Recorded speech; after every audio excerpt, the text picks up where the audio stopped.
শাহরিয়ার নাজিম জয়ের কমফোর্ট জোনটা কোথায়? সে উপস্থাপনা করতে আরাম পায় নাকি অভিনয় করতে আরাম পায়? যে আমি উপস্থাপনায় খুব আরাম পেতাম, আচ্ছা। কিন্তু একটা বিষয় তোমাকে আমি বলি যে এই যে গত 6 মাস হুম, আমরা তো স্বাধীনতার যুদ্ধ দেখি নাই, হুম, ৭১ হুম, তো আমরা দেখিনি, আমরা কিন্তু এই যুদ্ধটা দেখেছি।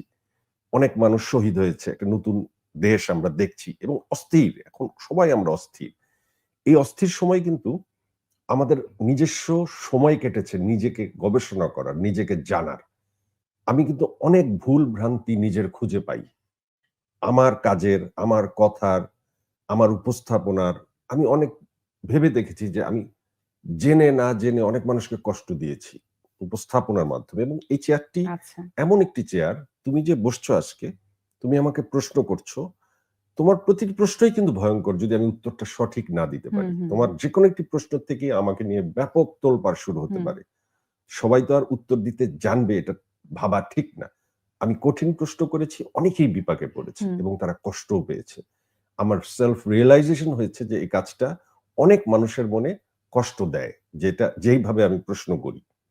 আমি হুম, এখন অনেককেই দেখি এইভাবে প্রশ্ন করতে। হুম, তা হুম, আমি হুম, যেভাবে হুম। প্রশ্ন করতাম, এটা কিন্তু আমি আসলে জিনিসটাকে বিনোদনের মাধ্যমে নিয়ে যেতাম, হ্যাঁ, বা এটা আমার কিন্তু অস্বীকার করার জায়গা নেই যে এটা আপনার সিগনেচার, এটা আপনারই প্যাটার্ন।